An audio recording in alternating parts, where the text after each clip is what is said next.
رسول اللہ صلی اللہ علیہ وسلم نے آپس میں رہن سہن کے جو آداب بتائے ہیں ان میں یہ بھی ادب بتایا ہے کہ انسان ہر ایک کے منہ پر اسے خوش کرنے کے لیے اس جیسا کلام نہ کرے۔ حضرت ابو ہریرہ رضی اللہ تعالی عنہ سے روایت ہے، فرماتے ہیں کہ رسول اللہ صلی اللہ علیہ وسلم نے ارشاد فرمایا، تجدون شر الناس ذا الوجہین یاتی الی ہؤلاء بوجہ و الی ہؤلاء بوجہ، او کما قال صلی اللہ علیہ وسلم۔ فرمایا نبی صلی اللہ علیہ وسلم نے سب سے بدترین آدمی وہ ہے جو دو چہروں والا ہے، جب اس کے پاس جاتا ہے تو اس کے مطلب کی بات کرتا ہے، اور جب دوسرے کے پاس جاتا ہے تو بیان بدل دیتا ہے اور اس کو خوش کرنے کے لیے اس کے مطلب کی بات کرتا ہے۔ یہ بھی ہمارے معاشرے میں بہت ہوتا ہے، دفتروں میں لوگ اپنے باس کو خوش کرنے کے لیے مکھن لگاتے ہیں اس کے منہ پہ، سر یہ تو بڑی اچھی بات ہے، آپ کی یہ خصوصیت تو بہت اچھی ہے، ماشاءاللہ یہ تو آپ پہ یہ سوٹ بہت اچھا لگ رہا ہے، یا آپ نے یہ جو پالیسی اختیار کی ہے تو بہت اچھی ہے۔ اور جب باس سے یعنی وہ کہیں جائے گا کام سے یا آپ مجلس ختم ہوتی ہے تو دوستوں میں بیٹھ کے اسی کا مذاق اڑانا شروع کر دیتے ہیں کہ یہ جو ہے نا یہ غلط کیا اس نے، تو اس کو کہتے ہیں دگنا دو چہرے والا، ادھر آ کے اس کے مطلب کی، ادھر جا کے اس کے مطلب کی،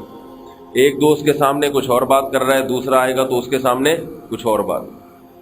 یہ کام وہ شخص کرتا ہے جو ہر ایک کی نظر میں عزت کمانا چاہتا ہے، اس کو پتہ ہے کہ اس کے سامنے یہ بات کروں گا تو یہ میری عزت کرے گا، اور اس کے سامنے یہ بات کروں گا تو یہ میری عزت کرے گا۔ جب مولوی صاحب سے ملاقات ہوتی ہے تو اچھی اچھی اسلام کی باتیں، ماشاءاللہ بھائی اللہ نے ہمیں نماز کا حکم دیا، روزے کا حکم دیا، ماشاءاللہ بڑا اچھا ہے، کتنا اچھا رمضان ہے۔ اور جب دیکھا بھائی کوئی بے دین آدمی ہے تو اس کے منہ پہ وہی باتیں شروع کر دی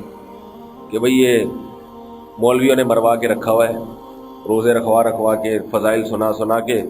نمازوں میں لگا کے، پتہ نہیں جو ہے نا ان کو اور کوئی کام ہی نہیں ہے۔ ہمارے ایک دوست تھے، سردیوں کے روزے تھے، ہم اس وقت ذرا عمر میں کم تھے، تو سردیوں میں ایسے ٹھکا ٹھک نمازیں آتی ہیں، اور رمضان میں عام طور پہ مسلمان نمازیں پڑھتے بھی ہیں، تو ادھر افطاری ہوئی، مغرب کی نماز، ابھی مغرب کے بعد گھر آئے ہیں، تھوڑی دیر میں عشاء ہو جاتی ہے، اور مغرب سے پہلے عصر تھی، عصر پڑھ کے ابھی آئے کہ مغرب شروع، تو سردیوں میں یہ عصر مغرب عشاء بہت جلدی جلدی آتی ہیں۔ تو وہ کھانا کھا رہے تھے، افطاری کے لیے بیٹھے ہیں، افطاری کے فوراً بعد پھر مغرب پڑھنے، تو وہ کہہ رہے کہ تو مولویوں نے پریشان کر کے رکھا ہوا ہے، گھر میں بیٹھنے ہی نہیں دیتے، ابھی آگے بیٹھو پھر اذان دے دیتے ہیں۔ سمجھ میں آ رہی ہے نا؟ تو ان کے نماز بھی پڑھتے تھے لیکن زبان سے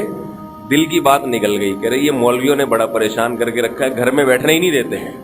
ابھی نماز پڑھ کے آگے بیٹھے ہیں، افطاری کی ہے، 2 نوالے کھائے ہیں، پھر مسجد میں جاؤ، پھر آگے بیٹھیں گے، پھر تراویح کے لیے بلا لیں گے۔ تو ان کی تو دل کی نیت کیا تھی اللہ ہی بہتر جانتا ہے، لیکن بعض لوگوں کی یہ طبیعت ہوتی ہے کہ جیسا ماحول دیکھتے ہیں، کہتے ہیں جیسا دیس ویسا بھیس، تو یہ بہت بدترین حرکت ہے۔ اللہ کے رسول صلی اللہ علیہ وسلم نے ایسے شخص کو لوگوں میں سب سے بدترین قرار دیا کہ اس کے اندر کا پتہ ہی نہیں چلتا کہ اس کے اندر کیا ہے، یہ ذاتی طور پر کیسا ہے، مذہبی آدمی ہے یا دین سے نفرت کرنے والا ہے، اندر اس کے کیا ہے یہ نہیں پتہ چلتا، کبھی بھی پتہ نہیں چلتا ہے۔ اور ایسے شخص کو اللہ تھوڑے دنوں میں ذلیل بھی کر دیتے ہیں۔ اس کی نیت تو یہ ہوتی ہے نا کہ میں عزت حاصل کروں گا، اس کی نظر میں بھی اس کی نظر میں بھی، تھوڑے دن کی عزت ہوتی ہے، لیکن اللہ اس کے راز کو لوگوں کے سامنے ظاہر کر دیتے ہیں کہ بھئی یہ ہر ایک کے سامنے اس کو خوش کرنے کے لیے اسی کی سی بات کہتا ہے، تو جس عزت کے لیے اس نے یہ کام کیا تھا وہ عزت بھی ختم ہو جاتی ہے۔ تو یہ حدیث ذہن میں رکھیں کہ دو منہ والا، دو چہروں والا، ادھر جا کے اس کے مطلب کی، ادھر جاتا ہے تو اس کے مطلب کی، تو ایسا شخص اللہ کے رسول صلی اللہ علیہ وسلم نے فرمایا شر الناس، لوگوں میں سب سے بدترین ہے۔ حضرت عبداللہ ابن عمر رضی اللہ عنہما کے سامنے کسی نے کہا کہ اس شخص کے بارے میں آپ کیا کہتے ہیں جو ہر ایک کے منہ پر اسی کسی بات کہتا ہے؟ تو حضرت عبداللہ ابن عمر نے فرمایا کنا نعد ذلک فی زمن النبی صلی اللہ علیہ وسلم نفاقا، ہم رسول اللہ صلی اللہ علیہ وسلم کے زمانے میں اس کو نفاق سمجھتے تھے، منافقت، ایسے آدمی کو ہم منافق کہتے تھے۔ تو اس لیے اپنے اندر محاسبہ کرنا چاہیے اپنے بارے میں سوچنا چاہیے کہ ہم بھی ایسا تو نہیں ہے کہ جہاں بیٹھتے ہیں اسی کے گیت گانا شروع کر دیتے ہیں۔ اگر آپ کو کسی کی کوئی بات بری لگتی ہے، آپ اس سے متفق نہیں ہیں، تو اور آپ میں یہ بھی ہمت نہیں ہے کہ ہاں میں یعنی اس سے کا انکار کریں، تو خاموشی اختیار کر لے انسان، ہاں میں ہاں نہ ملائے۔ کوئی شخص غلط بات کر رہا ہے، آپ کو یہ ڈر ہے کہ میں اگر اس کی غلط بات کی تردید کروں گا تو یہ مارے گا یا ناراض ہو جائے گا یا میں برداشت نہیں کر سکتا، تو شریعت پھر اجازت دیتی ہے کہ خاموشی اختیار کر لو، ہاں میں ہاں نہ ملاؤ۔ ہاں میں ہاں ملانا پھر یہی منافقت ہے کہ دل میں نہیں ہے لیکن اوپر سے آپ ایسا کہہ رہے ہیں۔ اللہ تعالیٰ اس برائی سے ہم سب کو بچنے کی توفیق عطا فرمائے۔ سبحانک اللہم